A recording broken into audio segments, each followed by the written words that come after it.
नमस्कार, मैं professor Mahesh Dadhich, dean faculty of Ayurvedic medicine, Bhagat Phool Singh महिला विश्वविद्यालय, आप सभी को वंदन करता हूं। और आज मैं एक सामान्य विषय पे आपके सामने बातचीत करना चाहता हूं, जो कि आप और हम सभी से जुड़ी हुई है।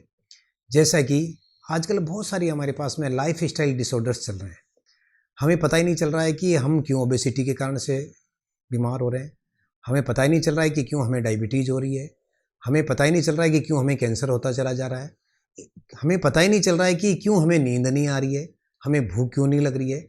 इस तरह की बहुत सारी बीमारियां जिसका कारण हमको पता नहीं चल रहा है, और वो सबसे बड़ा कारण है कि हमारी लाइफस्टाइल है वो सारी चेंज हो चुकी है। तो आज मैं उसी विषय का रखूँगा। हम यदि देखें तो हमारे दिन में पूरे 24 घंटे होते हैं। उस 24 घंटे को हम सही तरीके से कैसे उपयोग में लाएं और किस तरीके से हमारा जीवन को यापन करें जिससे कि हम बीमार पड़े ही नहीं। हमारा आयुर्वेद यही कहता है कि स्वस्थस्य स्वास्थ्य रक्षणम, यानी सबसे पहला जो आयुर्वेद का उद्देश्य है कि व्यक्ति स्वस्थ ही बना रहे, वो बीमार ही ना पड़े, और जब बीमार पड़े तो उसको दवाई देने की आवश्यकता हो।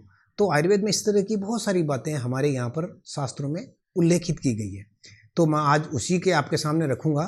तो सबसे पहले आयुर्वेद हमारा ये कहता है कि हमें सुबह ब्रह्म मुहूर्त में उठना चाहिए। अब बहुत सारे लोग तो जानते भी नहीं है कि ब्रह्म मुहूर्त कहते किसको है। मैं आपको सामान्य रूप से बता दूं, रात्रि का अंतिम प्रहर या सूर्योदय से 3 घंटे पहले का जो समय होता है उसको हम ब्रह्म मुहूर्त कहते हैं। लगभग मैं आपको समय के आधार पर यदि कहना चाहूँ तो लगभग 3:45 बजे का जो समय होता है वो ब्रह्म मुहूर्त का समय होता है। उस समय उठ करके यदि आप उसमें उठते हैं तो उसमें उठ करके आपको पानी पीना है। और हमारे आयुर्वेद एक ही समय ऐसा कहता है कि आपको बिना प्यास के पानी पीना है। और यदि आपने कोई तांबे के पात्र में रखा हुआ या तांबे की कोई बोतल या कोई भी तांबे का कोई भी आपके पास में पोर्ट्स हो, उस पोर्ट्स को लेकर के यदि आप पानी पीते हैं तो बहुत अच्छा है। क्योंकि कॉपर में जो होता है वो बहुत सारी ऐसी चीज़ें होती है कि आपकी बॉडी की टॉक्सिन्स को है, वो रात भर के जो टॉक्सिन्स होते हैं उसको बाहर निकाल देती है। तो आप उसमें से पानी पिएंगे तो आपको बड़ा फ़ायदा मिलेगा। अमेरिकन कैंसर सोसाइटी है, उसने भी इसके बारे में बहुत सारा कुछ कहा है। उसने कहा है कि यदि कॉपर में रखा हुआ पानी अब आप पीते हैं तो आपको हाई बीपी नहीं होगा, आपको कैंसर नहीं होगा, आपको हार्ट डिजीज़ नहीं होगी। तो खाली पानी पीने से भी जब हम स्वस्थ हो सकते हैं, और सुबह जल्दी उठें, उठ करके पानी पिएं। बहुत सारे लोग तो हमारे सिर्फ इसीलिए हो रहे हैं कि हम सूर्योदय के पश्चात उठते हैं। तो सुबह जल्दी उठें तो बड़ा फ़ायदा मिलता है। एक नई रिसर्च भी अभी आई, आप सभी लोगों ने पढ़ी भी होगी शायद उसके बारे में, कि आपके सुबह के टाइम्स में आपके जो ब्रेन्स के जो सेल्स होते हैं, वो न्यूरॉन्स जो होते हैं वो आपको 5 गुना ज़्यादा एक्टिव होते हैं। यानी रात के समय यदि आप 5 घंटा पढ़ते हैं तो सुबह आप 1 घंटा भी पढ़ेंगे तो उसके बराबर आपकी क्षमता प्राप्त हो जाती है, आपको जल्दी याद होता है। तो मैं विद्यार्थियों से भी निवेदन करूंगा कि आप भी सुबह जल्दी उठ करके पढ़ें, और बाकी लोग भी जिनको कोई दिमाग का कोई कार्य करना हो वो सुबह जल्दी उठ के करें।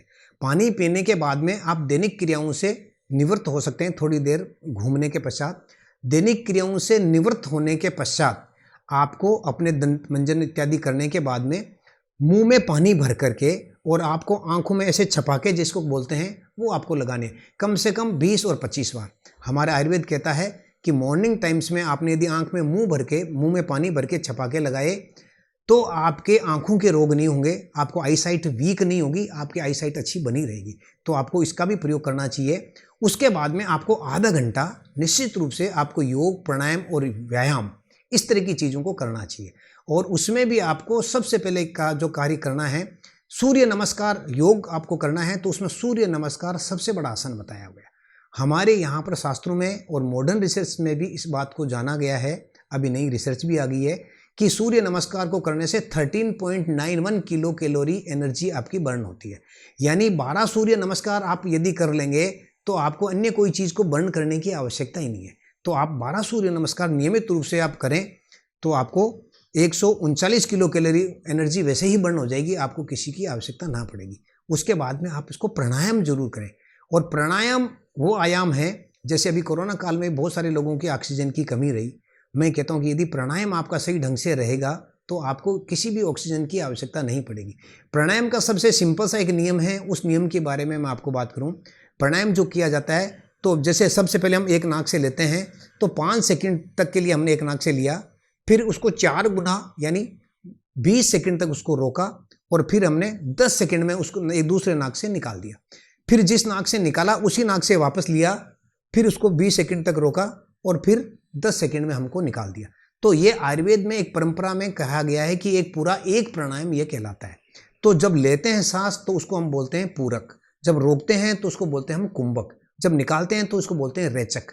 इस तरह से एक प्रक्रिया इस नाक से, एक प्रक्रिया इस नाक से, जब दोनों नाकों से करते हैं तो हमारा एक प्राणायाम कहते हैं।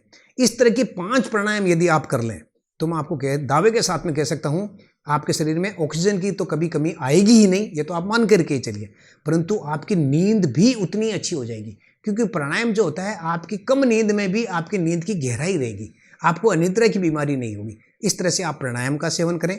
तो आप योग आधा घंटा जरूर करें। 21 जून को हमारा अंतर्राष्ट्रीय योग दिवस भी पिछले कई 4-5 सालों से मनाया जा रहा है, आप भी उसमें भागीदार बने।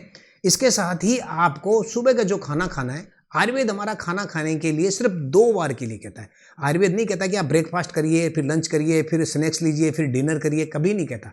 आयुर्वेद कहता है सिर्फ दिन में 2 बार खाना खाना चाहिए। तो सुबह लगभग एक प्रहर बीत जाने के बाद में, यानी लगभग 9 बजे के करीब सुबह के खाने में आपको क्या लेना है, मैं आपको सिर्फ 3 बातें बताऊंगा लिक्विड में, कि वो लिक्विड आपको कैसे लेना है। तो सुबह के समय आप जो भी खाना खाएं उस खाने में आपको लस्सी या छाछ लेनी है जरूर।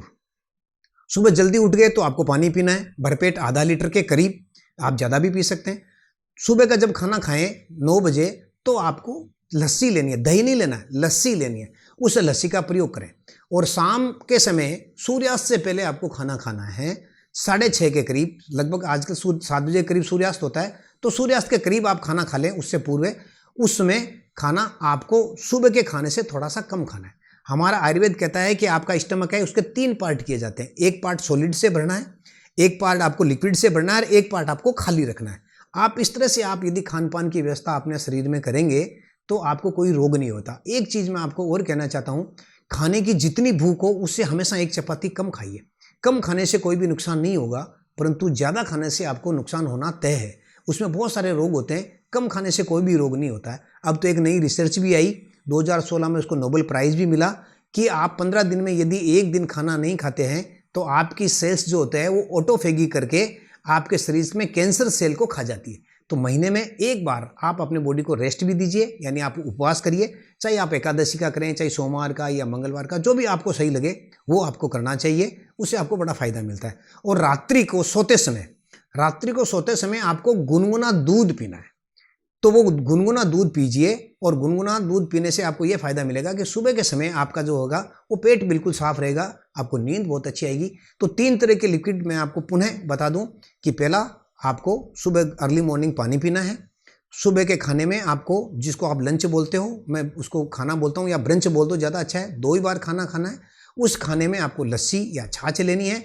और रात्रि खाना सूर्यास्त से पूर्व खाना है और रात्रि को सोते समय आपको दूध लेना है। तो इस तरह से आप अपनी दिनचर्या को यदि अपनाएंगे तो आप बिल्कुल स्वस्थ बने रहेंगे, आपको बीमार पड़ने की कोई आवश्यकता नहीं है।